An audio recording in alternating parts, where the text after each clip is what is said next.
So for more on all of this, we're joined by Heather Long. She's an editorial writer and columnist for The Washington Post, and she joins us from Washington. Heather, thank you so much for joining us. Really appreciate your time. Good morning. So on Sunday night, we saw the U.S. regulators announce this emergency measures to ease fears that depositors might pull their money or pull more of their money out of smaller lenders after the SVB collapse. Then we saw an accelerated bank sell-off. We've seen jittery investors on the markets. Where do we stand now in being able to assess the actions that were taken by the government and where the stability of the financial system is right now? Yeah, it's a great question. Obviously, as your guest noted, there's still a lot of anxiety and jitters going on. You could see that in a number of these other regional bank stocks, which were down 40%, in one case 60% yesterday. So there's still clearly a lot of fear. The good news, if there's good news here, is that we are not seeing another bank failure. So we saw those two fail over the weekend, and so far we've been able to backstop the system well enough that we're not seeing any more collapses. That said, it's unclear how many depositors are just giving up on these mid-sized banks and moving to a bigger, like a Bank of America or a JP Morgan Chase. We'll get a little bit of a taste of that. The real key here that's helped the system is this Federal Reserve emergency lending for banks, $25 billion worth. It's just a big bazooka that was fired by the Fed to try to pump enough money into the system so no other bank will become Silicon Valley where they can't give money to their customers. That seems to be working, but we're going to get a little bit of a check on that in a couple of days to know how much had to be tapped from that line of credit for these different banks. So I would say overall it's an encouraging sign, but again, until we see some hard numbers, anxiety will remain. I'm going to keep your bazooka analogy in mind as we talk about in terms of the best offense being a defense, and in terms of what you're writing in the Washington Post, I'm just going to read a line from that. Bankers are once again taking unwise risks, and regulators once again too lax. We thought we went through this in 2008. Have we learned our lesson? And if so, what is the lesson we've learned from this latest chapter? Sadly, the lesson we learned is it wasn't enough. It's crazy to be sitting in the same situation that we were 15 years ago. What's the difference now versus then? The banks that really needed to be bailed out by the government 15 years ago in that financial crisis we all remember so well, those were really, really large institutions that were names that were known in Canada and Europe and Japan and China. What we're dealing with today is much, much smaller institutions, these so-called mid-sized institutions. So what happened in the United States is we put in place really tough rules after that financial crisis. We were going to stress test all these banks every year. We were going to require them to have a certain amount of cash or cash-like assets on hand so we wouldn't have a bank run again. Unfortunately, in 2018, there was a big rollback of those protections for mid-sized banking institutions. So any institution with $250 billion or less in assets suddenly did not have those tight requirements. Guess how many assets Silicon Valley Bank had? $200 billion. So there you go, just under that threshold for qualifying for the tighter restrictions. That's probably a big part of the reason we are in the predicament we are in this week. President yesterday, Joe Biden, saying that there would be a greater regulation, but still, as we look at this again, where are we today? Can we breathe a sigh of relief? Is contagion contained? Where are we?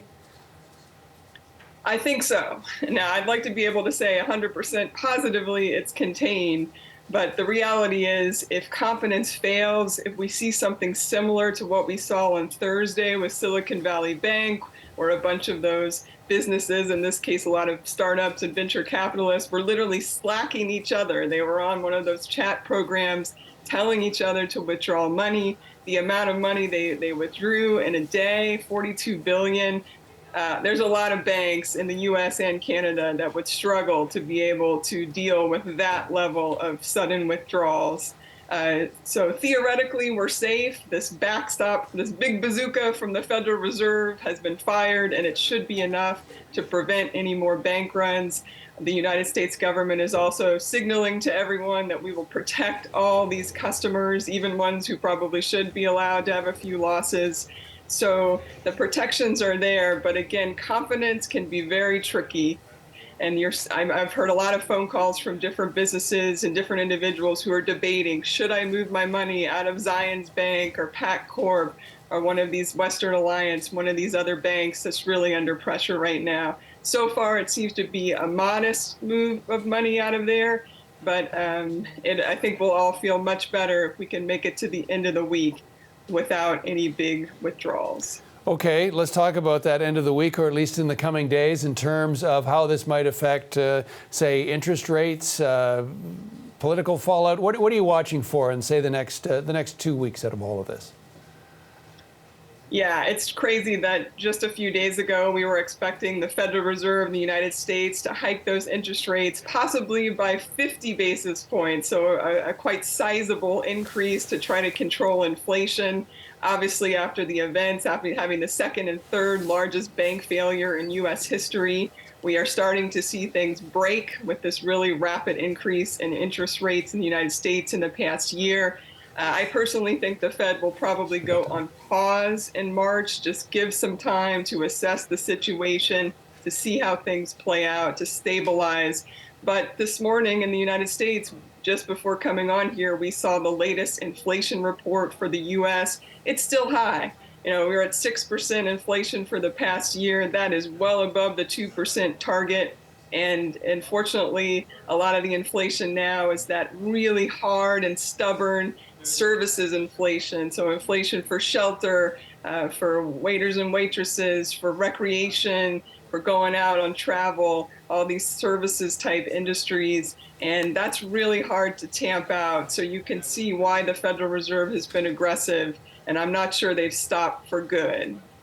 One final question for you, if I could, Heather, around all of the potential political ramifications of all of this.